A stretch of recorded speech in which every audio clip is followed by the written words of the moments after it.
सर्वांना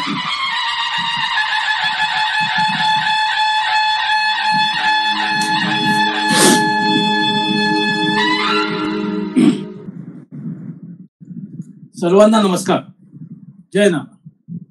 आपण चैतन्य पीठाच्या YouTube वाहिनीवरून गेल्या सुमारे 4 वर्षापासून आत्मसंवाद ही प्रबोधन मालिका प्रसारित करीत आहोत. या प्रबोधन मालिकेमध्ये आपले सद्गुरू आदरणीय बाबा महाराज आपल्याला वेगवेगळ्या बहुमोल अशा विषयांवर प्रबोधन करीत असतात.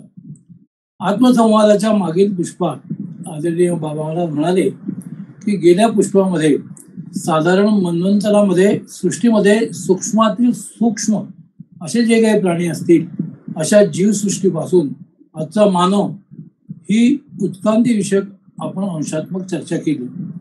याबरोबरच आपण आपल्या पारंपरिक वैदिक ग्रंथामध्ये यासंबंधी काय उल्लेख आहे हे सुद्धा बघितले व इसवी सन पूर्व किमान 1000 वर्षापूर्वीचा मनुस्मृती हा ग्रंथ व भागवत पुराणातील काही समकक्ष उतारे आपण बघितले.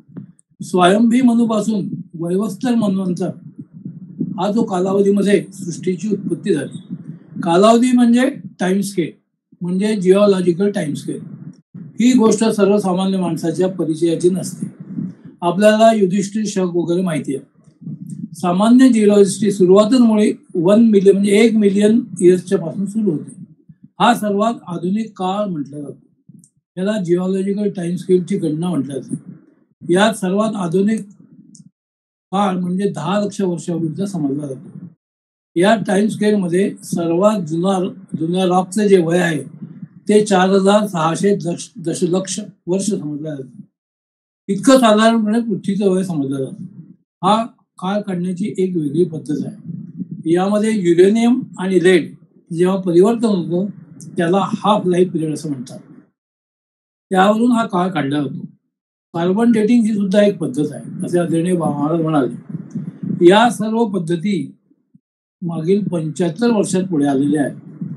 या विश्वाला 13,000 दशलक्ष वर्ष झाली आहेत अशी एक बातमी माझ्या वाचनात आली होती असे ते म्हणाले. हा विषय आपल्या जुन्या ग्रंथातून कसा मांडला आहे हे आता आपण बघणार आहोत असे ते म्हणाले.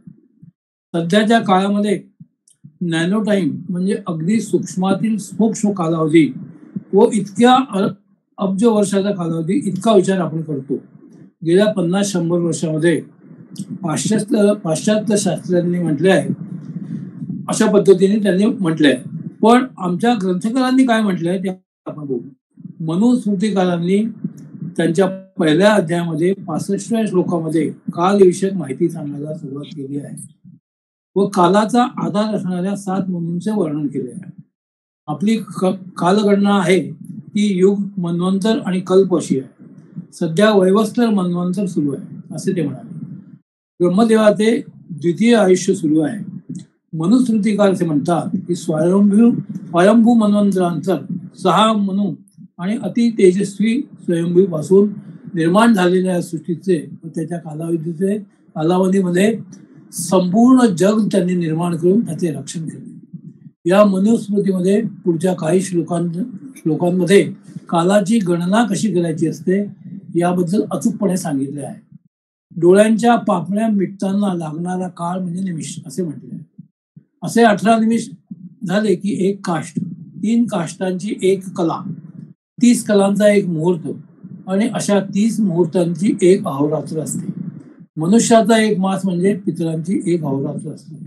15 दिवसाचा एक पक्ष म्हणजे कृष्ण पक्ष व शुक्ल पक्ष असे पुढे ते सांगतात. पुढे ते म्हणतात की मनुष्याचे 1 वर्ष म्हणजे देवाची एक अहोरात्र असते.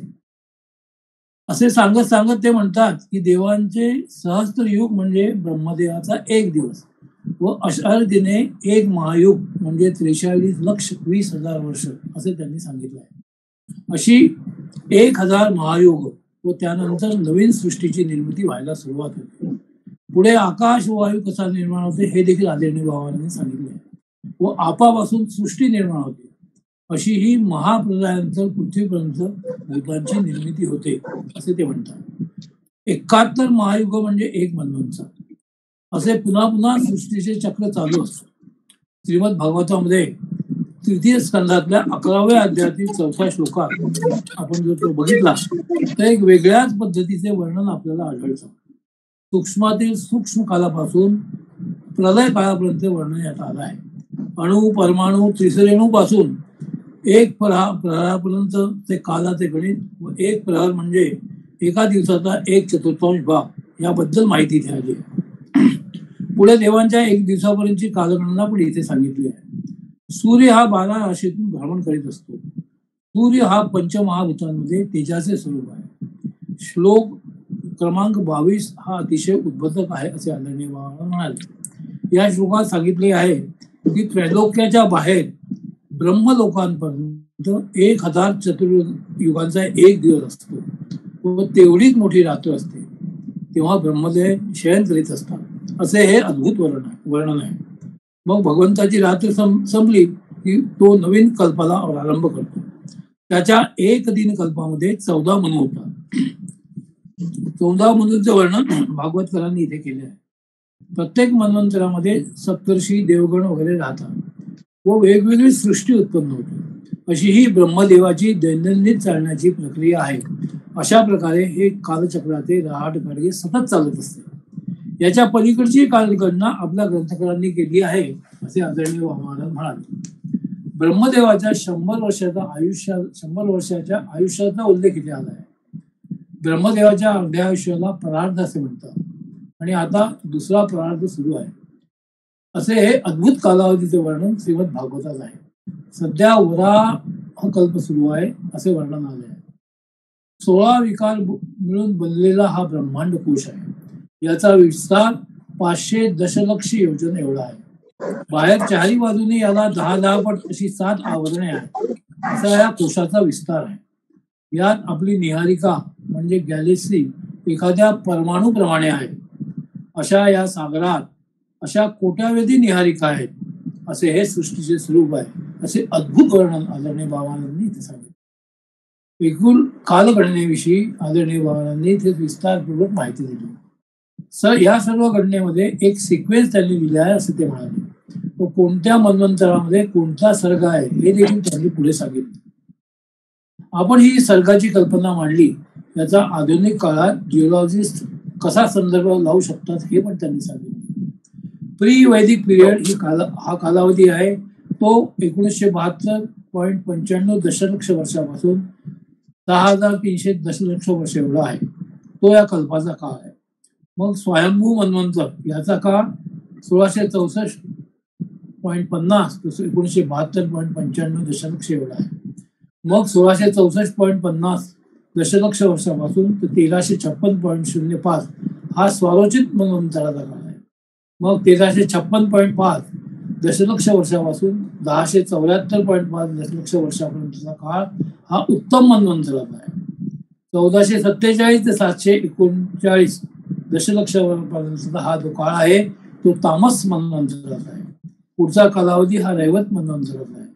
430.55 ते 122.10 दशलक्ष वर्ष हा कालावधी चाक्षुष मन्वंतराचा आहे व सध्याचा वयस्क मन्वंतराचा कालावधी सुरू आहे असे आपल्याला पारंपरिक जिओलॉजिस्ट टाइम स्केलने बघता येते असे सांगून आदरणीय बाबांनी आपल्या प्रबोधनाला स्वल्प विराम दिला. मी त्यांना विनंती करतो की त्यांनी आजच्या प्रबोधनाला सुरुवात करावी.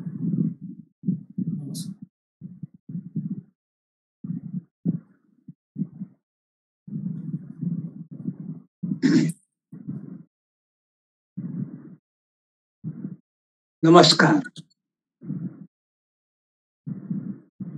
आपण गेल्या काही पुष्पांपासून वैदिक भूगर्भ विज्ञान या विषयांतर्गत जेव्हा सध्याचं आधुनिक जे भूगर्भ विज्ञान आहे त्याच्या ज्या काही महत्वाच्या शाखा आहेत त्याला मेजर ब्रांचेस असं म्हणतात. त्या ज्या शाखांचा अभ्यास करतो आहोत त्यातली जी एक महत्वपूर्ण अशी शाखा किंबहुना महत्वाच्या अशा 2 शाखा त्याला आपण मागल्या 2 पुष्पात सुरुवात केली.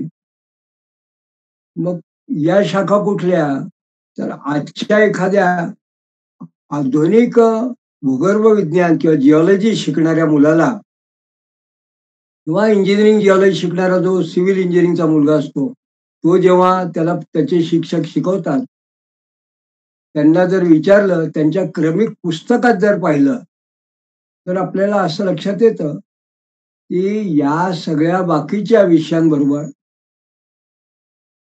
म्हणजे इंजिनिअरिंग जिओलॉजी, फिजिकल जिओलॉजी म्हणजे जे काही वनराई असेल, त्या भागातल्या नद्या असतील, पर्वत असतील, डोंगर वगैरे असतील, या सगळ्याची माहिती वगैरे सगळी त्याला फिजिकल जिओलॉजी म्हणतो. मग इंजिनिअरिंग जिओलॉजी, त्यात क्लायमेटॉलॉजी वगैरे हा सुद्धा भाग आला. मग मायनिंग जिओलॉजी, मेटलर्जी, मिनरॉलॉजी हा एक भाग झाला. मग त्याच्यामध्ये ग्राउंड वॉटर झालं, भूजल विज्ञान झालं, त्याचं प्रबंधन, संवर्धन वगैरे झाला.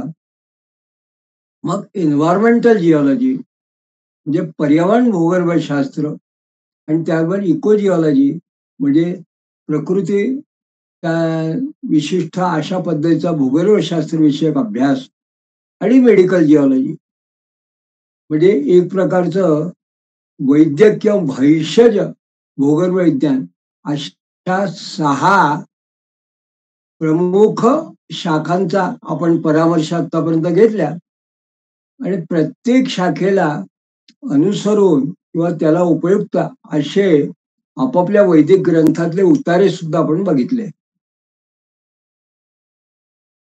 आणि या शाखानंतर जेव्हा आपण सुरुवात केली, तेव्हा मग आपण सुरुवात करताना ऋग्वेदातलं अस्यवामीय सूक्त, नासदीय सूक्त, मग मनुस्मृती आणि भागवत असा जेव्हा क्रमशः हा काही संदर्भ घेत आपण जेव्हा विचार केला, तेव्हा ही सुरुवात करत असताना आपल्या समोर 2 महत्वाच्या शाखा होत्या.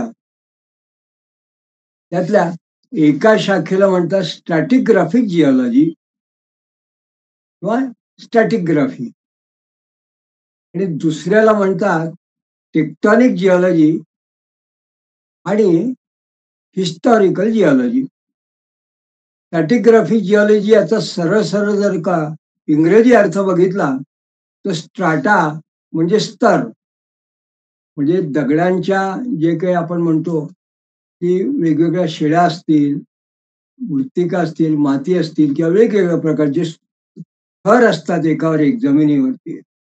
वेगवेगळ्या प्रकारची जी कुठली काही त्याची फॉर्मेशन असेल, मग सामान्य जे शब्द आपल्याला माहिती आहे त्याप्रमाणे मग ते इग्नियस रॉक म्हणजे अग्निजन्य खडक असो, व्होल्कॅनिक असो म्हणजे ज्वालामुखीजन्य असो किंवा सेडिमेंटरी असो म्हणजे वाळूपासून निघालेले किंवा वायूपासून, नदीपासून निर्माण झाले किंवा मेटामॉर्फिक म्हणजे परावर्तित अशा प्रकारचे ह्या ज्या प्रकारच्या आपण ज्याला फॉर्मेशन्स म्हणतो हे जे थर असतात एकावर एक, या स्तरांचा एकावर एक त्याला भूस्तर शास्त्र असं काही वेळा आपण म्हणू शकतो. पण त्याला मुख्य शब्द जिओलॉजी मध्ये स्टॅटिक ग्राफी असं म्हणतात, स्ट्राटा. मग स्टॅटिग्राफी ही का महत्वाची आहे, त्याचं साधं सोपं उदाहरण म्हणजे अगदी ब्रिटिश लोकांचं जर आपण उदाहरण घेतलं तर ते जेव्हा हिंदुस्थानात आले तेव्हा त्यांना या भूगर्भशास्त्र विषयक हिंदुस्थानचा जो अभ्यास करायचा होता त्याचा मागला मूळ उद्देश काय होतो, हे काही ईस्ट इंडिया कंपनीने संशोधनाकरता बोलवलेलं, रिसर्च करता बोलवलेले असे पेड काही रिसर्च सायंटिस्ट वगैरे जिओलॉजिस्ट नव्हते, त्यांना सरळ मायनिंग करता बोलवलं होतं. कारण हिंदुस्थानामध्ये त्या काळात सुद्धा जेव्हा ईस्ट इंडिया कंपनी होती त्या सुद्धा बिहारच्या भागात, ओरिसाच्या भागात कोळशाच्या खाणी होत्या. बराकर आहे, राणीगंज आहे, ते भाग त्या काळात प्रसिद्ध होते. पूर्वीपासून दगडी कोळशाच्या खाणी आपल्याकडे होत्या. आपल्याकडे लोखंडाच्या खाणी होत्या, आपल्याकडे वेगवेगळ्या धातूंच्या खाणी होत्या, मार्बल रॉक्स आपल्याकडे होते वेगवेगळ्या पद्धतीचे, ज्याला आपण मार्बल संगमरवरचे जसे दगड तसे बांधकामाच्या इमारतीचे उत्तम अशा पद्धतीचे दगड आपल्याकडे उपलब्ध होते. विशेषतः गोलकोंडा असो किंवा पन्ना असो अशा ठिकाणी हिरे सापडतात. त्या गोलकोंडा किंवा अनंतपूर डिस्ट्रिक्ट जो आहे आंध्रातला त्या ठिकाणी हिऱ्यांच्या खाणी होत्या. आणि हे सगळं जे आहे हे सगळं आपल्याकडे उपलब्ध होतं. आणि ब्रिटिश मंडळी जेव्हा इकडे आले, त्यांनी ज्या जिओलॉजिस्ट लोकांना बोलवलं, त्याचा मूळ उद्देश म्हणजे हे जे खाणी आपल्याकडले खनिजे आहेत, हे जे धातू आहेत, हे जे प्रेशस स्टोन आहे, वेगवेगळ्या प्रकारची जे रत्न आहे, या रत्नांचं उत्खनन करायचं आणि हा व्यापारी असं सरळ दृष्टिकोनाने हा त्यांचा भाग होता. मग आपल्याकडे आल्यावरती केलं काय आणि त्यांच्या देशात काय? स्ट्रॅटिग्राफी याचा मूळ काय हे शास्त्र तयार व्हायचं कारण काय? तर कुठल्याही जिओलॉजिस्ट माणसाला ज्यांनी साधारणपणे थोडा अभ्यास केला आणि तो जर का फील्डमध्ये फिरला असेल किंवा त्याच्या क्रमिक पुस्तकात तो असं वाचतो, की हिंदुस्थानमध्ये काय, ऑस्ट्रेलियामध्ये काय, आफ्रिकेत काय किंवा अन्यही कुठल्या देशात अगदी ज्या ठिकाणी कोळसा सापडतो, ज्या भागामध्ये त्याला गोंडवाना फॉर्मेशन असं म्हणतात. मग आपल्याकडे जेव्हा फॉर्मेशन आपल्याकडे तेव्हा इंडियन गोंडवाना फॉर्मेशन म्हणतात. ऑस्ट्रेलियामध्ये ज्या ठिकाणी कोळशाच्या खाणी असतात, त्याला ऑस्ट्रेलियन गोंडवाना फॉर्मेशन म्हणतात. आणि आफ्रिकेत असतील तर आफ्रिकन गोंडवाना फॉर्मेशन असं त्याला म्हणतात. पण गोंडवाना हे नाव प्रसिद्ध आहे. कारण या गोंडवाना हा जो मोठा एक प्रकारचा थर आहे, सेडिमेंटरी फॉर्मेशनचा वगैरे, हा सर्वात प्रथम हिंदुस्थानात त्यांना ज्या पद्धतीने सापडला आणि नंतर मग जागतिक जेव्हा त्यांनी अभ्यास केला, तेव्हा त्यांना असं वाटलं की हे नाव उपयुक्त आहे, गोंडवाना. म्हणजे कोळशाचं जर का उत्खनन करायचं असेल, कोळसा जर पाहायचं असेल, तर गोंडवाना फॉर्मेशन कुठे आहे ते त्यांनी शोधून काढायचं. म्हणजे त्या ठिकाणी कोळसा सापडण्याची शक्यता आहे. त्याच पद्धतीने जर का आपल्याला रत्न सापडायचे असतील, कुठेतरी गार्नेट्स आहे, बेरिल आहे, टोपाज आहे, ही जशी इंग्लिश नाव आहे, त्याला आपण पाचू म्हणतो, हिरे म्हणतो, माणिक म्हणतो, कोरंडम वगैरे हे माणिक वगैरे, ही विशिष्ट प्रकारची आर्कियन त्याला म्हणतात. अगदी प्राचीनतम बेसमेंट अगदी सुद्धा अशा प्रकारच्या आर्कियन फॉर्मेशन मध्ये हे सापडतात. म्हणजे याचा जर शोध घ्यायचा असेल, तर त्या पद्धतीचे जर का कुठे फॉर्मेशन असतील, तर त्याच्यामधनं हे आपल्याला मिळू शकतं. मग अशा पद्धतीने लोखंड सुद्धा सापडायचं असेल, तर मग त्याच्याकरता वेगळ्या प्रकारचे फॉर्मेशन असतात. आणि मग लीड झिंक कॉपर म्हणजे तांबा म्हणा, जस्त म्हणा किंवा शिसं म्हणा, याच्या जर खाणी आपल्याला बघायच्या असतील, जशा राजस्थानमध्ये जावर माइन्सला आहे, राजपूर दरिबाला आहे, अन्य ठिकाणी आहे. मग याच्याकरता आपल्याला एक विशिष्ट प्रकारचे मेटॉर्फिक रॉक्स लागतात. त्याला आपल्या देशामध्ये त्याला विंध्यन फॉर्मेशन्स म्हणतात. बरं, त्या भागामध्ये हे धातू सापडतात. अशा पद्धतीने काहीतरी आपल्याला जे आपल्याला खनिज द्रव्य आहेत, धातू वगैरे आहेत, यांचा शोध घ्यायचा असेल, तर तो कुठल्या प्रकारच्या स्तरामध्ये, दगडांमध्ये सापडेल, तो अभ्यास करणं आणि अन्वयाने किंवा अन्योन्य पद्धतीने मग जर का एका विशिष्ट पद्धतीचं जर फॉर्मेशन एखाद्या भागात असतील, तर तिथे कुठले धातू मिळण्याची शक्यता आहे, कुठले खनिज मिळण्याची शक्यता आहे, हे जसं जिओलॉजिस्ट माणसाला ओळखता येतं. म्हणून जिओलॉजिकल मॅपिंग करताना, एखादा विशिष्ट भागाचा नकाशा तयार करताना, त्या भागातलं स्टॅटिग्राफी म्हणजे कुठल्या कुठल्या प्रकारचे जे स्तर आहे, जे दगड आहे, त्याचे स्टॅटिग्राफिक सक्सेशन त्या त्या भागातले त्यांनी त्या नकाशावर मांडले, म्हणजे दुसरा जाणारा त्या पद्धतीने त्या ठिकाणी त्याला मायनिंग करायला सोपं होतं. हा स्टॅटिग्राफीचा मूळ त्यातली कल्पना आहे. ही कल्पना जेव्हा इंग्लंडमध्ये सुरुवातीला आली, त्यांचा भूभाग लहान होता, त्यामुळे त्यांना ते सहज शक्य होतं. म्हणून मग त्यांनी त्या पद्धतीने संपूर्ण इंग्लंडमध्ये कॅम्ब्रियन पासून वरपर्यंत आणि त्या खालचा जो भाग असेल त्याला प्री कॅम्ब्रियन असं नाव दिलं. तिथपासून त्यांनी स्टॅटिग्राफिक सक्सेशन एकावर एक थर कसे तयार झाले याचा त्यांनी एक प्रकारे अभ्यास करायला सुरुवात केली.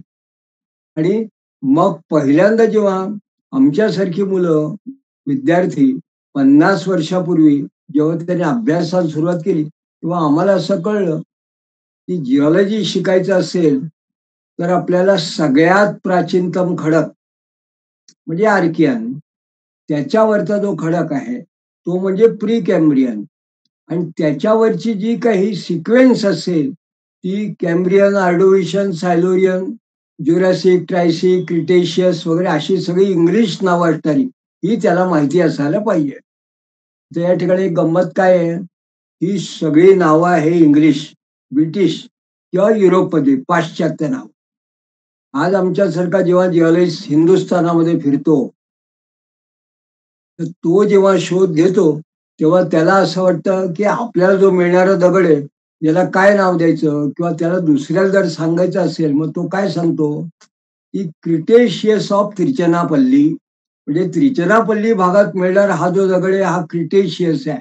मग त्याला पद्धत काय आहे, Jurassic of Kutch, Cretaceous of Trichinopoly. म्हणजे त्रिचनापल्ली सरळ मिळणारं त्याला नाव न देता त्याला क्रिटेशियस म्हणायचं, ज्युरासिक म्हणायचं. का? तर त्यांनी ते नाव तिकडे दिलेलं आहे आणि त्यांनी आपल्या समोर ते नमूद करून दिले की नाही तुमच्याकडल्या दगडाला क्रिटेशियस म्हणायचं.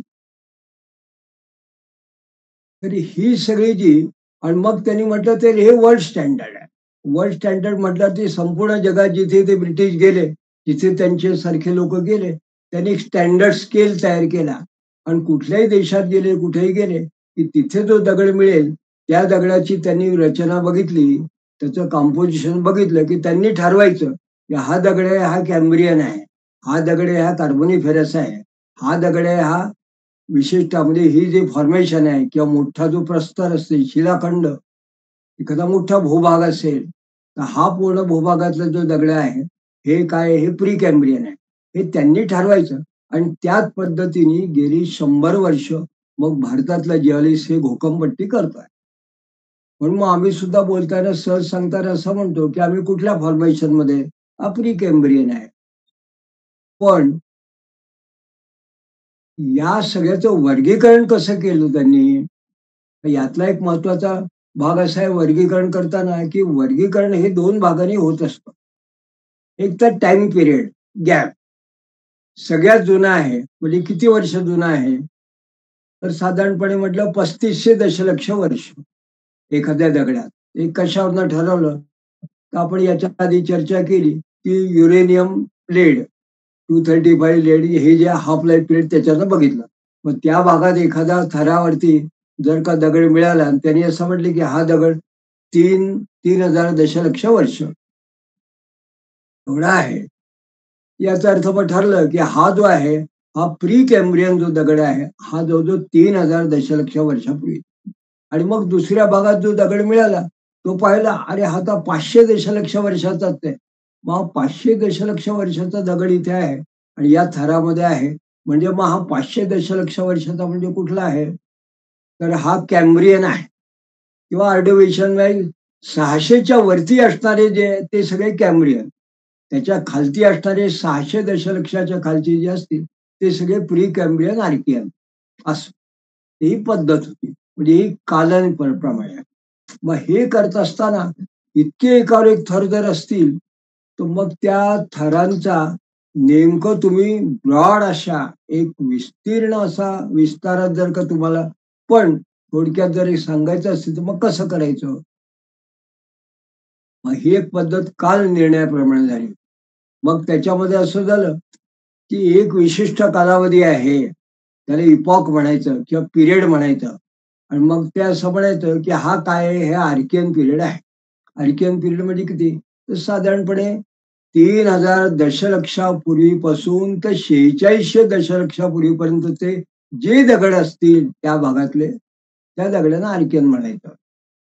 त्याच्या पुढे जर पाहिलं तर 600 दशलक्ष वर्षापर्यंतचे जे दगड असतील त्याला प्री कॅम्ब्रियन म्हणायचं.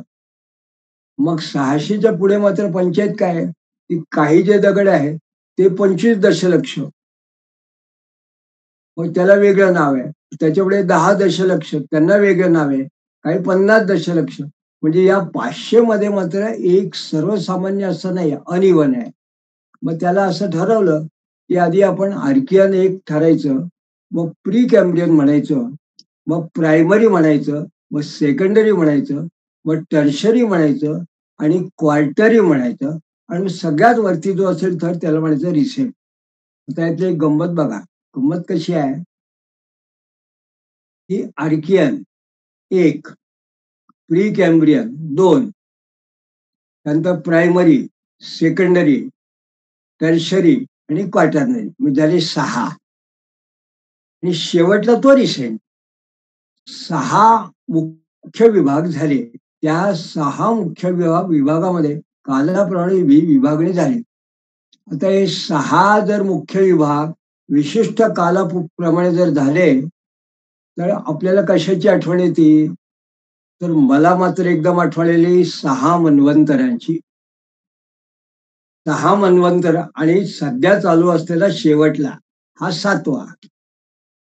आणि मग Archaean, Precambrian, primary, secondary, tertiary, quaternary आणि रिसेंट. मग रिसेंट म्हणजे 7वा म्हणून. 7 बरोबर 7 म्हणजे आपल्याशी जुळतात. पण या ब्रिटिश पण याच्यामध्ये जी कालगणना होती याच्यात पंचायत आणखीन एक काय होती की कुठला दगड जर आर्कियन असेल तो ओळखला जातो. त्यात जर लेड झिंक तर तो जो विशिष्ट आहे लेड त्यांना मिळालं, युरेनियमचा दगड. त्याच्यावर त्यांनी U-235 लेड असं जो दगड त्यांनी पाहिला.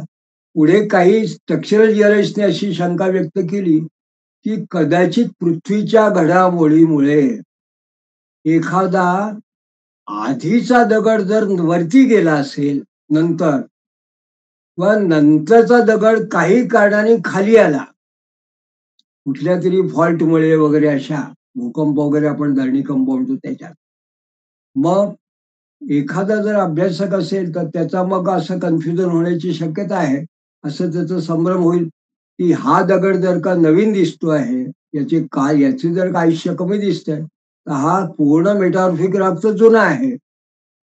मग हा नवीन कसा आला याच्यात? म्हणजे ती जी कालगणनेवरती आधारित होती हे जे क्लासिफिकेशन त्याच्यात शंका उत्पन्न होण्याला जागा होती. मग त्यातला दुसरा भाग जो आहे त्याला म्हणतात झोईक.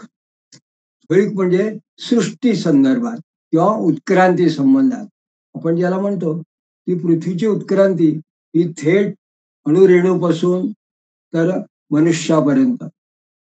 ही जी उत्क्रांती तर यालाच मूळ आधार धरला गेला. मग त्याला म्हटलं पेलिएंटॉलॉजिकल. पेलिएंटॉलॉजिकल मध्ये काय आहे की प्राणीशास्त्र आणि प्रकृती विषयक जे काही घडामोडी होतात, जी उत्क्रांती होत गेली ती त्या दगडामध्ये सापडते, त्याचा संदर्भ घ्यायचा आणि मग त्याप्रमाणे त्याचं वर्गीकरण करायचं. मग त्याच्यामध्ये वर्गीकरण करताना असं झालं की सुरुवातीचा जो होता अगदी सगळ्यात खालचा थर त्याला म्हणतात आर्किओझोईक किंवा अझोईक. आर्किओझोईक आणि किंवा अझोईक याचा ब्रिटिश अर्थ असा आहे किंवा वेस्टर्न जो शब्द वापरला गेला त्याचा अर्थ काय की ज्याच्यामध्ये जीवसृष्टी नाहीच अशा पद्धतीचा कालावधी आणि त्या प्रकारचे फॉर्मेशन. पुढे आला प्रोटेरोझोईक. मग प्रोटेरोझोईक म्हणजे कुठेतरी काहीतरी उत्पत्ती आहे, सजीवाची उत्पत्ती आहे. त्याला वेगळ्या प्रकारची नाव आहे, स्टोमॅटोलाइट्स वगैरे अशी बारीक, पण त्यांना हार्ड नाही आहे, तसं अस्तित्व नाही. त्यामुळे फॉसिल फॉर्म मध्ये ते सापडत नाही. त्यामुळे ज्यांचं फॉसिल आपल्याला सापडत नाही पण सृष्टी आहे त्याला म्हटलं प्रोटेरोझोईक. पुढे मग काय झालं, पुढे एक मोठा भाग आला त्याला म्हटलं पॅलिओझोईक. पॅलिओझोईक म्हणजे असे की आपण त्याला म्हटलं अगदी सुरुवातीचे प्रिमेटिव्ह, अगदी सुरुवातीचे असे काही प्राणी पाण्यामध्ये उत्पन्न झालेले, हवेत उत्पन्न झालेले, अगदी बारीक चिलट वगैरे आज जशी दिसतात असे. मग त्यानंतर मग ते प्राणी जे आहे ते हळूहळू पृथ्वीवरती चालायला लागले. मग सरपटणारे प्राणी निर्माण झाले, मग उडणारे निर्माण झाले, मग त्यांच्यामध्ये पाठीचा कणा आहे असे प्राणी निर्माण झाले. ही जशी उत्क्रांती हळूहळू झाली मग त्याच्यामध्ये पॅलिओझोईक, मिसोझोईक, सायनोझोईक अशी त्याच्यामध्ये वर्गीकरण करण्यात आलं. आणि एक आणखीन सगळ्यात शेवटी त्याच्यामध्ये जो आला त्या सायकोझोईक असा जो आला तो असा आहे की असे ज्यांना इंद्रिय विशिष्ट आहे, जे विचार करू शकतात, म्हणजे मनुष्य प्राणी बरोबर, यात सुद्धा 6 प्रकारचे वर्गीकरण आपल्याला दिसून येतात. तर ही 6 प्रकारची वर्गीकरण या पद्धतीने झाली. आता याच्यात सुद्धा प्रश्न असा आहे की हे सगळं होत असताना काही भाग असे जिथे आपल्याला फॉसिल मिळत नाही. कारण हे कशावरनं ठरवलं की या भागात सरपटणारे प्राणी आहेत, या भागात फिश आले, या भागामध्ये आपण असं म्हणतो की दोन पायावर चालणारी माणसं, काही जनावर आले. या भागामध्ये काय आलं तर क्रिटेशियस मध्ये, क्रिटेशियस मोठा पिरियड जो त्याला म्हणतात, तर त्याच्यामध्ये आपण पाहिलं की ज्युरासिक पार्क म्हणून जो सिनेमामध्ये आला होता, त्याच्यात डायनोसॉरचे चित्र असायची, अशी असे प्राणी वगैरे, माशी माशी झाडं होती. म्हणजे डायनोसॉर हे ज्युरासिक क्रिटेशियस त्या विशिष्ट कालावधीत लक्षात आले. पण ते त्या काळात झाले कशावरनं कळलं तर त्याचे फॉसिल सापडले म्हणून. म्हणून ठरवलं की हा जो मोठा भूभाग आहे हा क्रिटेशियस आहे किंवा ज्युरासिक आहे, कारण इथे हा डायनोसॉर प्राण्याचे अवशेष सापडले, फॉसिल सापडले. पण या वर्गीकरणामध्ये सुद्धा एक मोठा प्रश्न असा आहे की हे वर्गीकरण करत असताना एखाद्या भागात जर फॉसिल सापडलंच नाही, त्याच्यामध्ये युरेनियम जर सापडलंच नाही, मग त्याचा काल कसा काढायचा आणि विशेष म्हणजे त्याचा वेळ ठरवायची कशी आणि या विशिष्ट स्टॅटिग्राफीमध्ये हा कुठे आहे हे कसं ठरवायचं, म्हणजे त्यात कन्फ्युजन तर होतच. मग त्याच्यामध्ये मग जसे आझोईक या नावाने स्टॅटिग्राफिक क्लासिफिकेशन झालं, तसं इपॉक किंवा पिरियडच्या नावाने क्लासिफिकेशन झालं. आणि तरीही जवळजवळ साधारणपणे पहिल्या दशकापर्यंत किंवा 2 दशकापर्यंत गेल्या शतकातला ही सगळी एक आपण जी माहिती म्हणतो त्या पद्धतीने सरळ सरळ जिओलॉजिस्ट लोकांना ग्राह्य होती आणि सगळे जिओलॉजिस्ट आपण अगदी व्यवस्थितपणे याला फॉलो करायचे, यालाच आपण प्रमाण मानायचं क्लासिफिकेशन, अशा पद्धतीने अभ्यास करत होते. पण साधारणपणे 1936 नंतर पाश्चात्य देशामध्ये नेमकं काय प्रॉब्लेम नवीन निर्माण झाला. तर सहजदाताचा सांगतो की आपण पाहिले की कालनिर्णयाप्रमाणे पाश्चात्य सुरुवातीच्या, ज्याला इपॉक असं म्हणतात किंवा प्रायमरी सेकंडरी, त्यात सुद्धा बरोबर 6 भाग आहे. पॅलिओझोइक, मिसोझोइक, कायनोझोइक म्हणून त्यात सुद्धा बरोबर 6 भाग येतात. आणि आपल्या सुद्धा परंपरेमध्ये बरोबर 6च मन्वंतर सुरुवातीची येतात. प्रत्येक ठिकाणी रिसेंट जो आहे तो आपला वैवस्वत मनु 7वा आहे. म्हणजे इथपर्यंत तर आपण बघितलं की हे जुळतात. मात्र 1936च्या आसपास किंवा त्या कालावधी 2 दशकांच्या मध्ये जेव्हा वॅगनर यांनी एक नवीन त्यांनी माहिती समोर आणली आणि त्यांनी असं म्हटलं की आता आपल्याला वाटतात की हे जे कॉन्टिनेंट्स आहे, ज्याला महाद्वीप आपण असं म्हणतो, हे कॉन्टिनेंट मध्ये सामान्यपणे सगळे लोक म्हणायचे की याच पद्धतीने सगळी उत्क्रांती झाली, त्यामुळे वेगवेगळे पंचमहाखंड जे आपले आहे मोठे खंड ते, आणि भारताचा खंड हा उपमहाद्वीप आपण ज्याला म्हणायचं उपखंड, या उपखंडामध्ये या पद्धतीने सगळं झालं आणि व्यवस्थितपणे सगळं चाललं.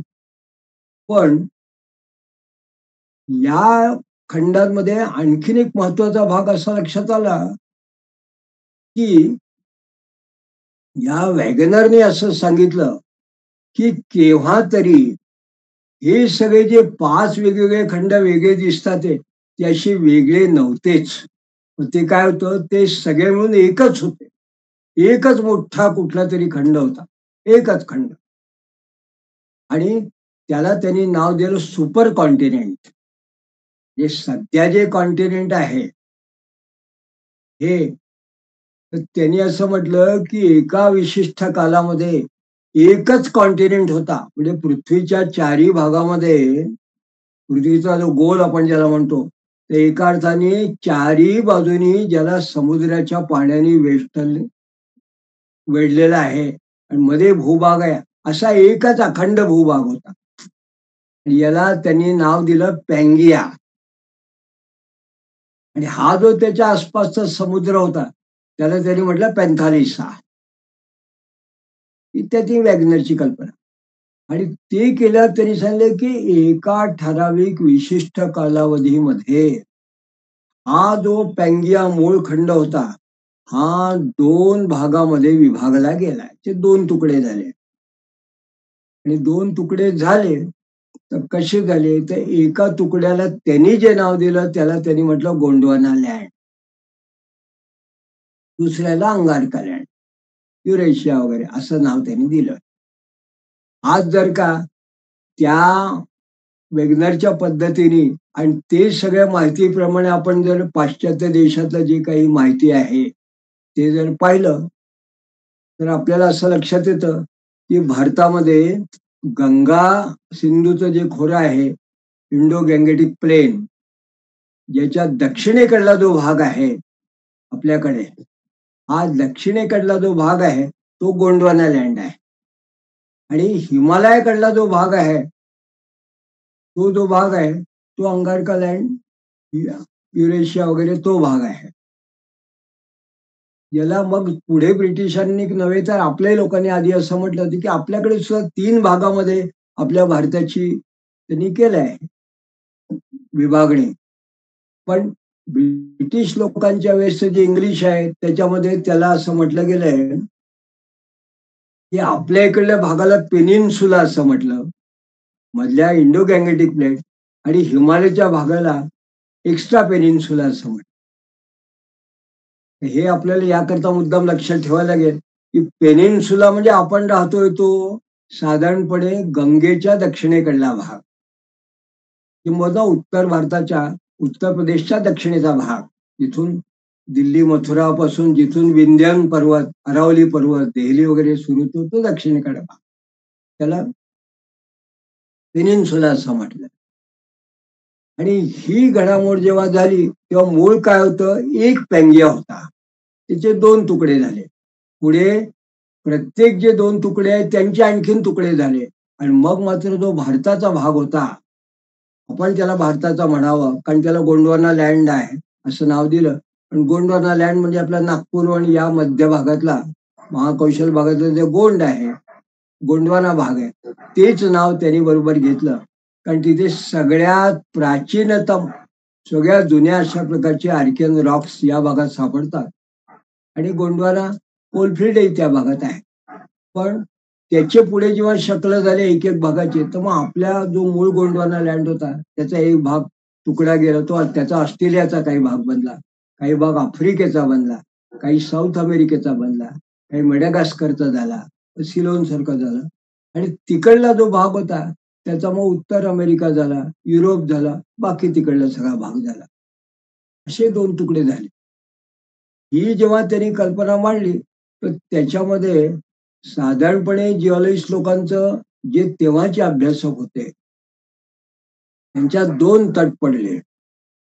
आणि काही लोक ज्यांना क्लासिकवाले लोक म्हणायचे, ऑर्थोडॉक्स, जे पारंपरिक पूर्वीप्रमाणे त्यांच्या डोक्यात एकच कल्पना होती की पृथ्वी आहे, पृथ्वीवरती ही जशी तशी या पद्धतीची अशी कॉन्टिनेंट्स आहे, त्याच्यावरती एकावर एक थर जमत आले, त्याच्यावरती मग समुद्र आला, पुन्हा थर आले, पुन्हा समुद्र आले.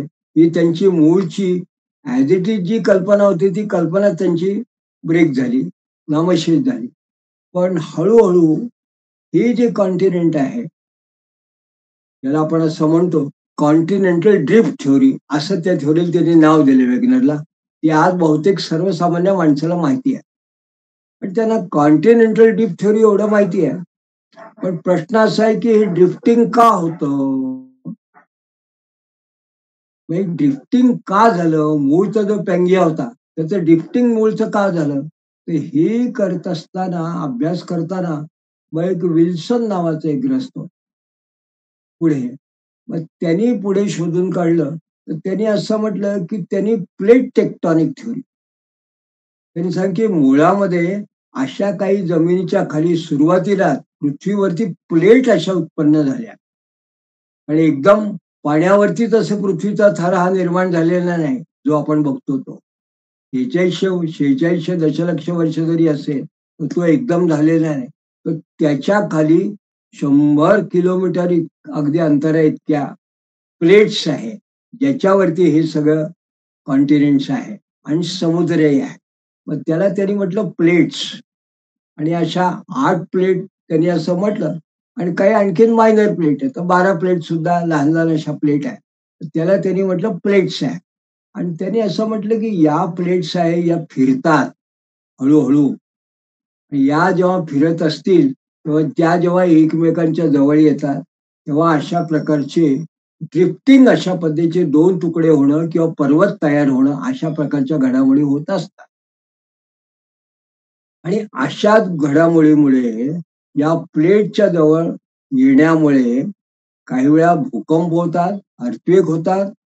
प्लेट टेक्टोनिक्सच्या या बेसवरती काही वेळा हिमालयासारखे पर्वत तयार होतात, त्या ड्रिफ्टिंग आणि याच्या फॉल्टमुळे. आणि काही वेळा असलेला जो भूभाग असेल त्याचे तुकडेही होतात. कारण या प्लेटची जी मुव्हमेंट्स असते त्याच्यावर असं त्यांनी कन्सेप्ट काढला होता त्यावेळेसच्या काळात प्लेट टेक्टोनिक. आणि आज बहुतेक जर का एखाद्या तज्ञ माणसाला पण विचारलं, तर आपण त्याला विचारलं, की भूकंप का होतो?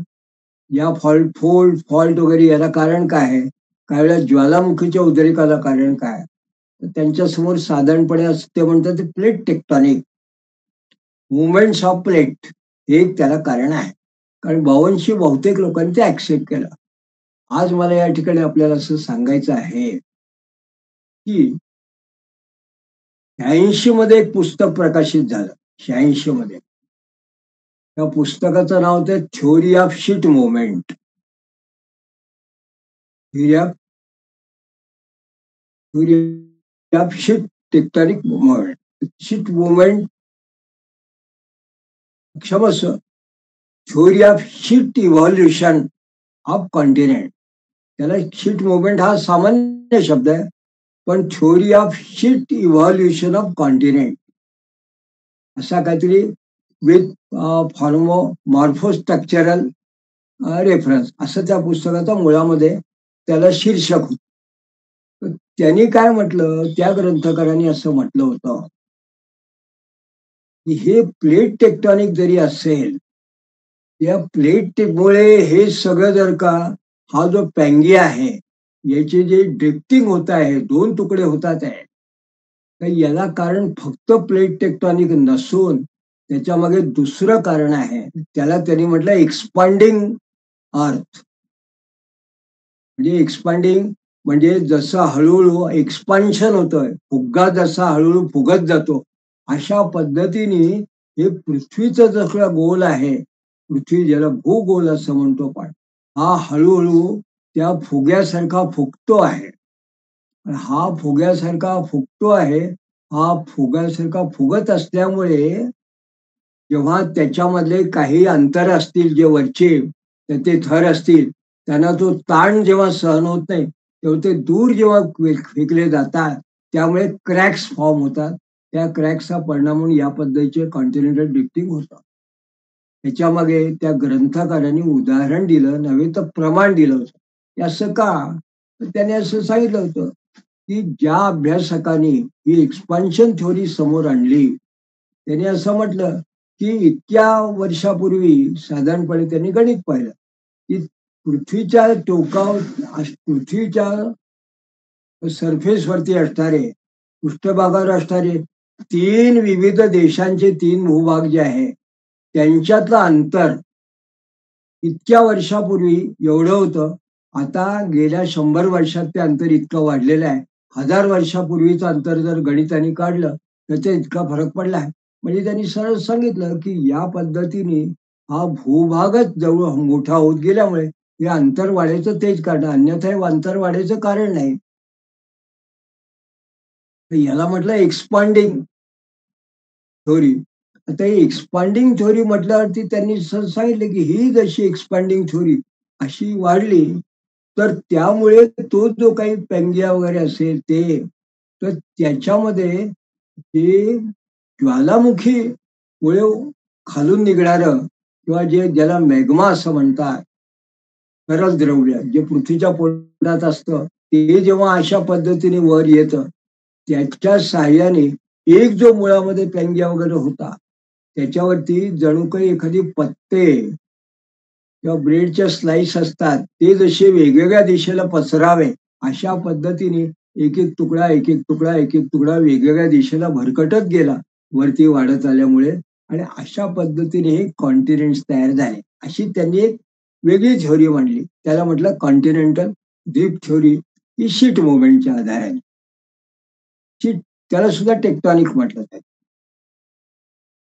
मग याच ग्रंथाच्या सुरुवातीला जेव्हा एखाद्याने ज्याला भाष्य म्हणावं फॉरवर्ड, त्यांनी असं म्हटलं की त्याच्यामध्ये सुरुवातीला की त्यांनी असं म्हटलंय की सध्या तरी असं दिसतंय की आपण कॉन्टिनेंटल डीप थ्योरी बघितली, जशी आपण आता चर्चा करताना प्लेट टेक्टॉनिक थ्योरी पाहिली, मग त्याच्यानंतर हे एक्सपान्शन थ्योरी पाहिली, मग शीट मुवमेंट थ्योरी पाहिली. तर अशा प्रकारच्या थ्योरी आहे. याच्या आधीच्या आपण जर असं बघितलं तर विश्वाच्या उत्पत्ती करता जे आहे ती बिग बँग पासूनची जी थ्योरी आहे त्याच्यामध्ये पल्सेटिंग युनिव्हर्स आहे, एक्सपांडिंग युनिव्हर्स आहे. तर हे जे काही कल्पना आधीपासून चाललेल्या आहे विश्वात, तरी सांगितलं की जगात जेवढे काही कॉन्टिनेंट्स आहे, महाद्वीप आहे, तितक्याच थ्योरी आणि त्याच्यामागे कन्सेप्ट सुद्धा दिसून येतात, हायपोथेसिस दिसून येतात, तितक्याच थ्योरी. आणि प्रत्येक थ्योरी काही कालाने कुठल्या तरी निमित्ताने त्याच्यावर तोड येते किंवा त्याच्यावर ऑब्जेक्शन येतं, नवीन थ्योरी समोर येते. पण त्यांनी म्हटलं की आत्ता तरी किमान एवढ्या थ्योरी सध्या दिसतात आहे, जितके काही महाद्वीप आहे तेवढ्याच थ्योरी आहेत. कशाच्या? त्या पृथ्वीच्या विशिष्ट उत्पत्तीच्या. आणि मग याच्यावर आधारित जर तुमचा स्टॅटिग्राफिक सिक्वेन्स भूस्तरशास्त्र जर त्याच्यावर तयार झालं असेल, त्या थ्योरी प्रमाणे त्यात बदल होतो काही ठिकाणी. आता एक विशेष गोष्ट मात्र आता अशी लक्षात आली की हे थ्योरी आणि हे भूस्तरशास्त्र पाहत असताना, हे नवीन नवीन कन्सेप्ट पाहत असताना साधारणपणे एक नवीन विषय हा भूगर्भशास्त्रज्ञांच्या समोर जो आला तो म्हणजे पॅंगिया. एक नवीन नाव. मग काही लोकांनी त्यानं म्हटलं गोंडवाना लँड, पॅंगियाचा भाग. म्हणजे सुरुवातीला जो पॅंगिया होता त्याच्यातून गोंडवाना लँडचा आपला जो भारताचा भाग आहे म्हणून गोंडवाना लँड हा तयार झाला. म्हणजे हा पॅंगिया केव्हा झाला असेल तर केव्हा तरी प्री कॅम्ब्रियन पिरियड मध्ये हे सगळ्या घडामोडी झाला आणि त्याच्यातून हिमालयाची उत्पत्ती झाली या घडामोडीमुळे. आणि आपल्याकडला जो विंध्यान आहे त्या विंध्यांच्या खालच्या दक्षिणेकडे जो भाग आहे हे सगळे डोंगर तसेच राहिले. त्यातला एक वेगळा पण महत्वाचा आणि तितकाच अतिशय सिग्निफिकंट, अत्यंत त्याला लक्ष देण्याचा भाग तो असा आहे की मी स्वतः जेव्हा 1980 पर्यंत आणि त्याच्यानंतर त्याच्या आसपास जेव्हा दक्षिण भारताच्या समुद्रापासून थेट काश्मीर, कन्याकुमारी पासून थेट काश्मीर पर्यंत, म्हणजे लिडार व्हॅली ज्याला म्हणतात, श्रीनगरच्या जवळचा तो भाग सगळा, त्या भागापर्यंत जिऑलॉजिकल सर्वेक्षण, जिऑलॉजिकल सर्वे अशा पद्धतीने पाहणी केली 80 मध्ये. तर मला एक गोष्ट अशी लक्षात आली की या ग्रंथामध्ये आपण वाचतो, टेक्स्टमध्ये वाचतो, ते कॅम्ब्रियन पासून म्हणजे प्री कॅम्ब्रियनच्या वरती असणारी कॅम्ब्रियन पासून रिसेंट पर्यंत quaternary, tertiary, quaternary, eosin, myosin, Pliocene, Pleistocene, recent अशी जी नावं आहेत, ज्युरॅसिक, क्रिटेशियस वगैरे, या सगळ्या नावांचे स्तर काश्मीरमध्ये सापडतात. लिडार व्हॅली म्हणजे अशमोकामच्या तिथे तुम्ही गेला आणि खालून सुरुवात केली तर बरोबर इंग्लंडमध्ये हे जे पुस्तकात दिलेले आहे किंवा तिथे जे आहे तसे तसे स्तर तिकडे सापडतात. म्हणजे आपल्याला सांगतात की हो तिकडे इंग्लंडमध्ये जशी आहे फॉर्मेशन तसंच सेक्शन आमच्या इकडे आहे तिकडे. पण एकदा का तुम्ही इकडे, त्याला म्हणायचं एक्स्ट्रा पेनिन्सुला, हिमालय, पण एकदा का तुम्ही पेनिन्सुला म्हणजे आपल्या भागात आला आणि आपल्या भागात जर का तुम्ही थेट विंध्य म्हणजे राजस्थान पासून किंवा मध्य प्रदेशच्या बॉर्डर पासून तिकडून जर का खाली सुरुवात केली दक्षिणेपर्यंत, तर काय लक्षात येतं, पहिली गोष्ट म्हणजे आपल्याकडे जेवढा हा पेनिन्सुलर भाग आहे त्यातला 2/3 जो आहे तो आर्कियन्सच आहे. 2/3 म्हणजे याच्यामध्ये कुठल्याही प्रकारचं फॉसिल नाही आहे, कुठल्या प्रकारचं टाइम स्केल पाहता येईल असंही सांगता येत नाही. आणि एखाद्या विशिष्ट पद्धतीने हा जुना का हा नवा असं काही सांगता येत नाही. तर अशा प्रकारचा जो धारवाडपासून अवसर साकोली वगैरे हा छिंदवाडा वगैरे हा सगळा बालाघाट जो आहे, हा सगळ्या खालचा भाग हा आर्कियन म्हणते. उरलेला जो एक तृतीयांश आहे त्याच्यामध्ये गोंडवाना आहे, त्याच्यामध्ये विंध्यान आहे, त्याच्यामध्ये सातपुडा आहे, त्याच्यामध्ये डेक्कन ट्रॅप दख्खनच्या पठारावरती असणारा जो काळा आहे किंवा माळव्याचा जो पठार आहे तो भाग आहे. आणि अशा प्रकारचे विशिष्ट पाचच स्तर त्याच्यात सापडतात. आणि टर्शरी जो साधारणपणे कोकणच्या काही भागामध्ये आणि गुजरातच्या काही भागामध्ये, दक्षिणेत काही आहे. आणि आपल्याला सगळ्यांना बहुतेक लोकांना माहिती आहे की या पद्धतीने जर आपण पाहत गेलो तर मग ते जी कॅम्ब्रियन ऑर्डोविशन सॅल्युअर ते सगळं स्तर आहे ते आपल्याकडे सापडतच नाही. पण ते जसे सापडत नाही तशी त्यांच्या ज्या अनकन्फर्मिटी म्हणजे त्यांच्यामधल्या ज्या विशिष्ट पद्धती स्ट्रक्चर आहे त्यात फॉसिल तेही आपल्याकडे मिळत नाही. अगदी मध्ये कुठेतरी एखादा जो ठराविक भाग असतो कुठेतरी त्या भागामध्ये केव्हा तरी समुद्र आला किंवा गोडा पाण्याचा कुठे तलाव असतील तर त्या भागामध्ये जर का काही फॉसिल मिळाले तर आपण असं म्हणतो की आम्हाला नर्मदा किनारी काही भागामध्ये डायनोसॉर सापडले, डायनोसॉरचे अंडे सापडले. पण हा नेमका जो बाग वगैरे जो भाग आहे हा संपूर्ण पेनिन्सुला पाहताना अगदी क्षुल्लक म्हणजे अगदी 0.24% एवढाच फक्त भाग आहे जो त्याच्याशी मिळतो. बाकी आपला स्वतंत्र आहे, अगदी स्वतंत्र असं याचं आहे. आणि मग आता जर का एखादे डिक्शनरी ऑफ जिओलॉजी असं जर त्यांनी बघितलं तर त्याला असं लक्षात येईल की भारताचा हा पेनिन्सुलर भाग अगदी आणि भारताचाच एक्स्ट्रा पेनिन्सुलर भाग या जमीन अस्मानची तफावत आहे. याचा टाइम मध्ये तफावत आहे, याच्या फॉसिल्स काही भागात सापडतच नाही, याच्या टाइम गॅप मध्ये तफावत आहे, याच्या फॉर्मेशन व्हेरिएशन मध्ये तफावत आहे. आणि मुख्य म्हणजे तिकडला जो भाग आहे काश्मीरचा वगैरे तो भाग ब्रिटिश लोकांशी अमेरिकन तिकडल्या सगळ्या भागाशी जुळतो. आपला हा जो विशिष्ट भाग आहे हा जुळत नाही.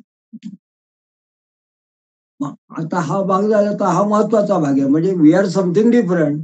आपण हा जो पेनिन्सुलर आपण ज्याला म्हणतो विशेष आहे आणि विशेष आहेच तो. का विशेष आहे? कारण सुरुवातीला जो पेंगिया म्हणून त्यांनी असं म्हटला तो पेंग्याचे 2 चक्र झाल्यावर सगळ्यात आधी जे 2 तुकडे झाले असतील त्यातला पहिला तुकडा हा आपला भाग आहे. अगदी पहिला भूभाग तो केव्हा तरी झाला. पण इथपर्यंतच आहे का? पूर्वी एवढं पण तर लोक मानायचे की ठीक आहे हा गोंडवाना लँड जो आहे हा जुना आहे आणि याची रचनाच वेगळी आहे. पण गेल्या 10 वर्षामध्ये जे काही नवीन काही आले अभ्यासक, नवीन शास्त्रज्ञांनी शोध लावले आणि या शोधामध्ये जे जे काही नवीन सापडलं यात मात्र इतकी महत्वाची माहिती अशी लक्षात आली की पहिली गोष्ट म्हणजे त्याच्यामध्ये 2 नवीन थ्योरी समोर आल्या. एक थ्योरी म्हणजे थ्योरी ऑफ सुपर कॉन्टिनेंट. दुसरी ती आली ती त्याला म्हणतात Wilson cycle. Theory of Wilson cycle म्हणजे काय आहे? थ्योरी ऑफ विल्सन सायकल म्हणजे असं तो असं म्हणतो की एक प्रकारची ही एक सायकल आहे ज्या सायकलमध्ये आधी जो कुठला भाग असतो एखादा तिचे 2 तुकडे होतात, मग समुद्र समोर येतो, मग पुन्हा काही भागाने ते 2 तुकडे जणू काही एकत्र होतात आणि नवीन पुन्हा पेंग्या तयार होतात. नवीन पेंग्या तयार होतात. मग पुन्हा त्या पेंग्याचे पुन्हा 2 तुकडे होतात. पुन्हा तिथे समुद्र आहे. म्हणजे एकापेक्षा जास्त पेंगिया हा जो मूळ आहे, हा मूळ हा पेंगिया एकापेक्षा एक जास्त असे झाले असावे. जास्त झाले असावे. आणि मग या विल्सन सायकलच्या पलीकडे असणारा जो सुपर कॉन्टिनेंट सायकल किंवा सुपर कॉन्टिनेंट थ्योरी ही जी आली त्यांनी तर सरळ सांगून दिलं की ही जी पॅंगिया म्हणजे विशिष्ट सुपर कॉन्टिनेंट व्हायची जी प्रक्रिया आहे ही बरोबर एक ठराविक चक्राप्रमाणे एक विशिष्ट कालावधीनंतर होत राहते. एका विशिष्ट कालावधीनंतर ती होते. म्हणजे काय होतं, एक भूभाग तयार होतो. नंतर तो पुन्हा समुद्राच्या पाण्याखाली जातो किंवा पूर्ण जातो किंवा होतो. म्हणजे जो नामशेष व्हायला लागतो त्याचा भाग. पुन्हा त्यातनं नवीन तयार होतो. पुन्हा त्यात होतो. म्हणजे आपली जी कल्पना आहे, एक विशिष्ट कालावधीमध्ये एक भूभाग तयार झाला. मग काय झालं? प्रलय झाला. आम्ही साधारण म्हणतो पौराणिक भाषेत प्रलय झाला. मग त्याचं पुन्हा उत्पन्न झाली सृष्टी. मग पुन्हा प्रलय झाला. मग पुन्हा उत्पन्न झालं. आणि काय झालं? असं 6 वेळा झालं. त्याला म्हटलं 6 वेळा झालं. का? म्हणून 6 मन्वंतरं झाली. आता 7वं मनु चालू आहे. आणि भागवताने म्हटलं पुढेही अशी आणखीन 7 होणार आहे. पण कल्पना तीच आहे, की असं तयार व्हायचं. मग त्याला काही सृष्टी निर्माण होते. मग ती सृष्टी निर्माण झालं, प्रलय होतो. मग पुन्हा त्याच्यात काहीतरी नवीन सृष्टी निर्माण होते. पुन्हा प्रलय होतो. हा जो थ्योरी ऑफ सुपर कॉन्टिनेंट ही जी आलेली आहे, ही साधारण या दृष्टीने विचार करणारी आहे. पण ही आहे थ्योरी ही साधारणपणे गेल्या 10 ते 20 वर्षापासून. 2000च्या नंतर याला जास्त याला महत्व काही लोकांनी दिलं. का? तर यांनी असं म्हटलं, की एका विशिष्ट कालावधीनंतर हे होतं आणि तो कालावधी त्यांनी सांगितला. याच्या आधी कोणीही हा जो पेंगिया असेल, या पेंग्याचे तुकडे होण्याचा किंवा पुन्हा जुळण्याचा असा कालावधीबद्दल भाष्य केलं नव्हतं. पण हा जो सुपर कॉन्टिनेंटचा हा विशिष्ट जो भाग आहे, ज्याला त्यांनी कालावधी सांगितला, की ठराविक कालावधीमध्ये या सगळ्या घडामोडी होतात. आता ठराविक कालावधीमध्ये जर का या घडामोडी होत असतील, तर मग हा कालावधी कुठला आहे? हा त्यांनी कसा काढला? मग त्याच्याकडे तर काही फॉसिलच्या पद्धतीने काढता येत नाही.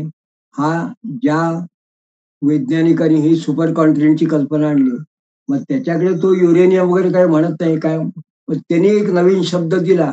त्यांनी नवीन शब्द दिला Galactic time scale. Galactic, Galaxy म्हणजे आकाशगंगा. आणि या आकाशगंगेच्या विशिष्ट ग्रह, पृथ्वी, सूर्य, इतर ग्रह आणि आकाशगंगा, नक्षत्रादी यांच्या भ्रमणाशी संबंधित किंवा यांच्याशी संबंध असलेला एक जो गणितीय असा कालावधी, त्याला त्यांनी म्हटलं गॅलेक्टिक टाइम स्केल. आणि हा गॅलेक्टिक टाइम स्केल जेव्हा त्यांनी काढला, तेव्हा त्यांनी असं म्हटलं, की या विशिष्ट गॅलेक्टिक टाइम स्केलमध्ये एक तेवढा टाइम झाला आणि इतका टाइम स्केल संपला, की मग पुन्हा या घडामोडी होतात. म्हणजे आपण ज्याला म्हणावं, की डिस्टॉर्शन किंवा सबमर्जन्स आणि इमर्जन्स असं त्याच्यामध्ये होतं. यातला जो गमतीदार जो भाग आहे, तो काय आहे? तुम्ही सहज आपल्या समोर वाचून दाखवतो, की त्यांनी असं म्हटलं, की साधारणपणे 13 अब्ज वर्षापूर्वी तेव्हापासून जेव्हा पृथ्वीची उत्पत्ती म्हणजे याची उत्पत्ती झाली असेल, ज्याला आपण 2 कल्प पिरियड आपण ज्याला म्हटलं. कारण हा सध्याचा श्वेतवार आहे, याच्या आधी पद्मकल्प आहे. तर त्याच पद्धतीने हाही सांगतो, की 13 अब्ज वर्ष किंवा त्यांनी असं म्हटलंय, की हे सुपर कॉन्टिनेंट किती झाले असतील आणि कोणकोणचे झाले आहेत, तर त्याची मी फक्त आपल्याला मुद्दा वाचून दाखवतो, की त्यांनी असं म्हटलं, की वाल्ब्रा हा 3.6 to 2.8 बिलियन इयर्स अब्ज वर्षापूर्वी हा एक पेंगिया होता.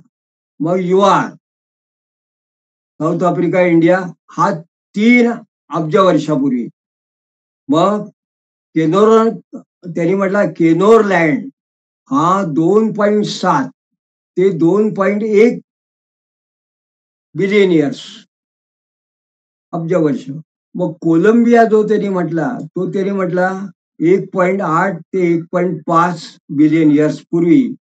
आणि मग त्यांनी म्हटलं रोडिनिया हा 1.1 billion years to 750 million years, आणि पॅनो आणि पेंटोनिटिया हा 650 दशलक्ष वर्ष ते 540 दशलक्ष वर्ष, मग पॅंगिया हा 300 दशलक्ष वर्ष पूर्वी. आणि या पॅंगियापासून लॉरेन्शिया किंवा लॉरेशिया आणि गोंडवाना हे दोन भाग झाले.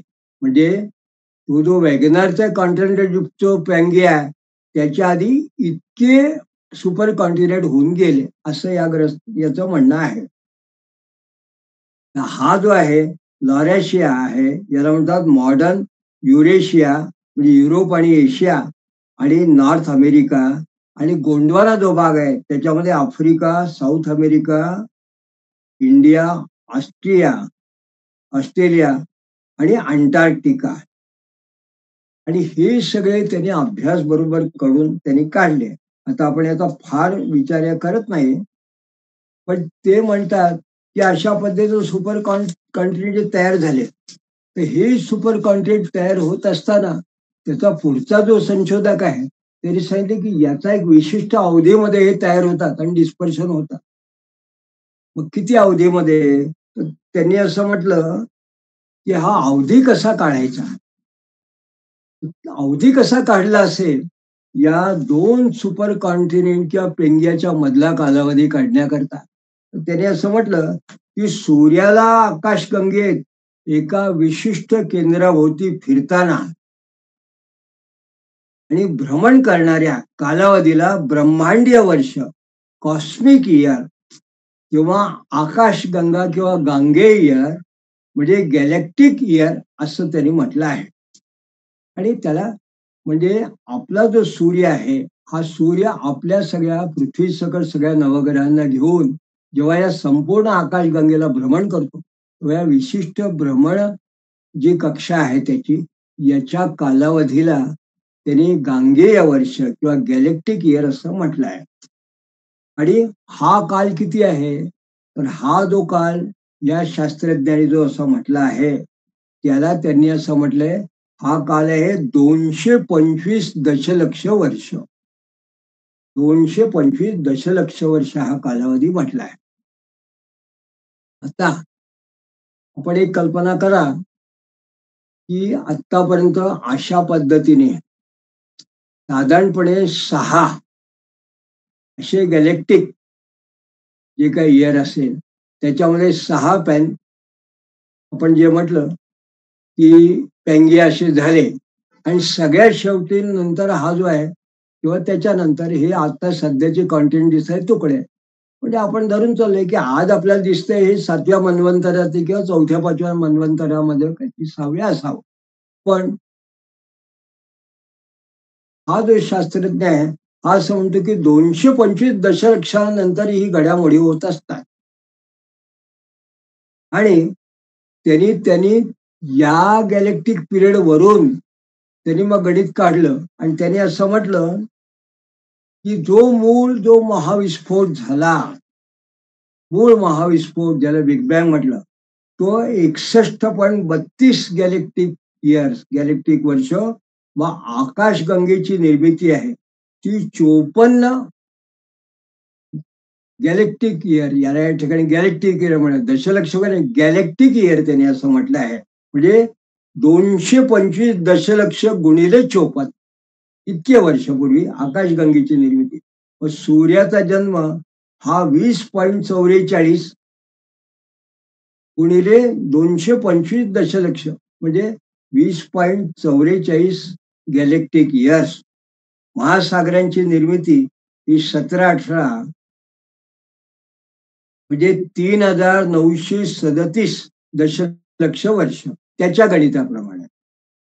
आणि जीवनाची सुरुवात ही 16,889 म्हणजे 3,800 दशलक्ष वर्ष अशी त्यांनी म्हटलं. मग त्यांनी प्रोकॅरियोट्स, बॅक्टेरिया, युकॅरियोट्स असं स्थिर महाद्वीपी हे त्यांनी म्हटलं. मग बहुकोशीय जीव जे आहे ते 6.8 गॅलेक्सी वर्ष किंवा 1530 दशलक्ष वर्ष आणि कॅम्ब्रियन विस्फोट जो त्यांनी असं म्हटलाय तो 540 दशलक्ष असं त्यांनी गणित काढलं आहे. आणि मग मस्तिष्क रचना असणारी कीटक वगैरे ते साधारणपणे 500 दशलक्ष. आणि आधुनिक मानव हा साधारणपणे 0.0013 गॅलेक्टिक इयर इथपर्यंत त्यांनी असं सांगितलंय. म्हणजे साधारण 2 किंवा 3 दशलक्ष वर्ष. मग त्यांनी असं म्हणते की सगळ्या महाद्वीपाचं एकीकरण जे होतं ते 1 गॅलेक्टिक वर्ष हा त्यानंतर होण्याची शक्यता असते. आणि या काळामध्ये 1 गॅलेक्टिक वर्ष म्हणजे एकूण 225 दशलक्ष वर्ष एवढ्या कालामध्ये प्रलय होतो असं त्याचं म्हणणं आहे. आणि आकाशगंगा मग पुढे त्यांनी असं म्हटलंय की अस्तित्वाचं पृथ्वीचं त्याला किती लागतील गॅलेक्टिक वर्ष आणि आकाशगंगा नष्ट होणार त्याचा कालावधी. आता मला या ठिकाणी फक्त एक सांगायचं आहे की याच्या आधीच्या 2 पुष्पामध्ये आपण मन्वंतर बघितलं, आपलं एक कालगणना बघितली, आपल्या कालगणनेमध्ये कल्पगणना आपण बघितली. फक्त आपल्या पुनश्च आठवणी करता मी आता या ठिकाणी असा आपला श्लोक म्हणून दाखवतो. श्रीमद भागवताचा 3 स्कंदातला जो साधारणपणे 11वा अध्यायामध्ये त्यात असं म्हटलंय, स्वम स्वम काल मनुर्भुक्तंते साधिका एक सप्ततिम मन्वंतरेषु मनवस्तस्दंशा ऋषया सुरा. प्रत्येक मनु 71 चतुर्युगापेक्षा थोडा अधिक काळापर्यंत आपला अधिकार चालवतो. या ठिकाणी त्याने असं म्हटलंय. आणि मग त्यांनी असं एका ठिकाणी पुन्हा असं म्हटलंय की यदर्थमायुष्य तत्व परार्ध मदीयते पूर्वा परार्धो उपक्रांतो यपरोद्य प्रवर्तते. म्हणजे ब्रह्मदेवाच्या आयुष्याच्या अर्ध्या भागाला परार्ध असं म्हणतात. आतापर्यंत पहिला परार्ध होऊन गेला असून आता दुसरा परार्ध चालला आहे. मग पूर्वस्यादो परार्धस्य ब्राह्मो नाव महानभूत कल्पो यत्रावत ब्रह्मा शब्दम ब्रह्मेते येऊदो. पहिल्या परार्धाच्या सुरुवातीला ब्राह्म नावाचा महाकल्प झाला, त्यात ब्रह्मदेवाची उत्पत्ती झाली. मग तस्येव चांते कल्पोद्भूतम य पाद पाद्म मग विचक्षते. मग त्याचा जेव्हा त्या कल्पाचा शेवट झाला तेव्हा त्याच्यामध्ये जो कल्प झाला त्याला पाद्मकल्प झाला. म्हणजे असे 2 कल्प पूर्वी झाले. आणि अयम तू कथित कल्पो द्वितीयस्यापि भारत वाराह इति विख्यातो यत्राची सुत्करो. आणि सध्या जो कल्प चालू आहे तो वराह कल्प चालू आहे. आणि अशा आत्ता या वराह कल्पाचा पूर्वार्ध याला असं म्हणतात परार्ध हा संपलेला आहे. द्वितीय परार्धे श्वेत वराह कल्पे. आणि आतापर्यंत 6 मनु होऊन गेले, 7वा मन्वंतर चालू आहे. अशी गणना. हे सगळं आपण म्हणाल पुन्हा पुन्हा मुद्दाम सांगण्याचं कारण असं, हा जर का या गॅलेक्टिक टाइम पद्धतीने जर आपण कालावधी मोजला तर आपल्याला लक्षात येईल की बरोबर आपल्याला त्या 2 कल्प आधीचा हा सगळा कालावधी या गॅलेक्टिक टाइम पद्धतीची जुळतो. कसा जुळतो तर हा जो बघा मी श्लोक वाचला की हो एकच सप्तम प्रत्येक म्हणू हा 71 चतुर्युगी आणि त्यातला एक ट्रान्झिशन म्हणजे 72. तर आपण जर गणित केलं तर याच्यामध्ये बिग बँग स्फोटापासून वैदिक कालगणनेप्रमाणे एकूण 22,587 दशलक्ष वर्ष किंवा 22.5 अब्ज वर्ष इतका कालावधी हा आपल्या गणिताने काढला आहे. आणि त्याला मध्ये त्याच पद्धतीने जर पाहिलं तर गॅलेक्टिक टाइम जो आहे, आता गॅलेक्टिक टाइम काय आहे ते 1 गॅलेक्टिक इयर जर आपण म्हटलं तर तो 225 दशलक्ष होतं. आणि आपलं जे एक मन्वंतरचा पिरियड आहे तो जर आपण म्हटलं तर तो 311.04 दशलक्ष वर्ष. म्हणजे त्यांचं गॅलेक्टिक वर्ष आहे ते 225 वर्षाचं आहे, आपलं गॅलेक्टिक वर्ष आहे ते 311 दशलक्ष वर्षाचं आहे. एवढा फरक आहे. बाकी सगळं आपल्या कालगणना त्याची आपली या नवीन याच्याप्रमाणे मिळते आपली. आणि ते जे पेंग्या ते म्हणतात ते पेंग्या सुद्धा आपल्याला बरोबर या पद्धतीने मिळतात अशा पद्धतीने. आणि हे जे म्हणून 6 होऊन गेले याच्यामध्ये त्यांनी जे सांगितलं की या कालामध्ये हे उत्पन्न झाली सृष्टी, तशीच उत्पत्ती आपल्याला सुद्धा आपल्या प्रत्येक मन्वंतरामध्ये दिसून येते आणि ती 3ऱ्या स्कंदात स्पष्टपणे सांगितलेली आहे. सगळ्यात महत्वाचा भाग एकच आहे की हे सांगत असताना हा जो सुपर कॉन्टिनेंट वाला आहे किंवा गॅलेक्टिक टाइम्स वाला हे जे आर्टिकल आले या त्यांनी ही कालगणनेप्रमाणे गणित कसं केलं हे त्यांनी सांगितलेलं नाही. कदाचित त्यांचं ते सिक्रेट असावं, कदाचित ते त्यांनी एक्सपोज कुठे केलेलं नाही आहे, लिहिलेलं नाही आहे. पण ही माहिती जेव्हा मी काढली नेटवरून तेव्हा त्यातनं मला ही कुठे माहिती ते गणित कसं केलं हे सांगितलंय, कालावधी सांगितलाय. आपल्या ग्रंथात हे फक्त कालच सांगितलेला आहे, इतका काल आहे, तितका काल आहे, तितका आहे. म्हणून आपले लोक अजूनही त्याच्यावरती शंका घेतात, असं कसं शक्य आहे. त्यांना जर हे गणित दाखवलं तर त्यांना विज्ञानावरती तितकी शंका नक्की येईल की हा काल आणला कुठून इतका. पण आपल्या ग्रंथामध्ये हे जे काही गणित केलेले आहेत या गणिताला प्रमाण सांगितलं आहे, हे गणित कसं केलं आहे हे त्यांनी सांगितलंय. हे जे गणित केलेलं आहे या गणिताचं एक तंत्र आहे. म्हणजे वैदिक गॅलेक्टिक टाइम स्केल कसा काढायचा हे तंत्र आहे. या तंत्राकरता 2 महत्वपूर्ण गोष्टी आपल्याला माहिती पाहिजे आणि त्या गोष्टी म्हणजे एक तर साधारणपणे त्याला असं म्हटलंय शिशुमार चक्र. आपल्याला त्याच्याकरता भागवतातल्या शिशुमार चक्राची माहिती पाहिजे. आणि दुसरं त्याच्यामध्ये वेदकाल जो आहे किंवा हा जो युगकाल जो आहे हा काढायचा कसा हे गणित आपल्याला माहिती पाहिजे. फक्त एक सूत्र त्या निमित्ताने सांगतो आणि पुढल्या पुष्पामध्ये आपण हा गॅलेक्टिक टाइम स्केल म्हणजे आकाशगंगीय हा जो गांगे जो कालावधी आहे हा शिशुमार चक्राच्या पद्धतीने आपल्या भागवतामध्ये कसं सांगितलं आहे याची आपण पुढे चर्चा करणार आहोत. फक्त उत्सुकता म्हणून आपल्याला एक सांगतो की आपल्याकडे एक सूत्र असे सांगितलं आहे, रवी तिष्य बृहस्पती एकराशो समेशती. म्हणजे या संपूर्ण आपल्या विशिष्ट आकाशगंगेमध्ये जेव्हा रवी, पुष्य नक्षत्र आणि गुरु हे ठराविक एका विशिष्ट अँगलनी समोर येतात तेव्हा युग परिवर्तन होतं, महायुग परिवर्तन होतं आणि मन्वंतर परिवर्तन होतं आणि हे पूर्ण झाल्यानंतर बरोबर कल्प परिवर्तन होतं. अशी ही आपली कालगणना आहे. आता ही कालगणना कशी आहे हे आपण पुढच्या पुष्पात बघणार आहोत. तोपर्यंत नमस्कार.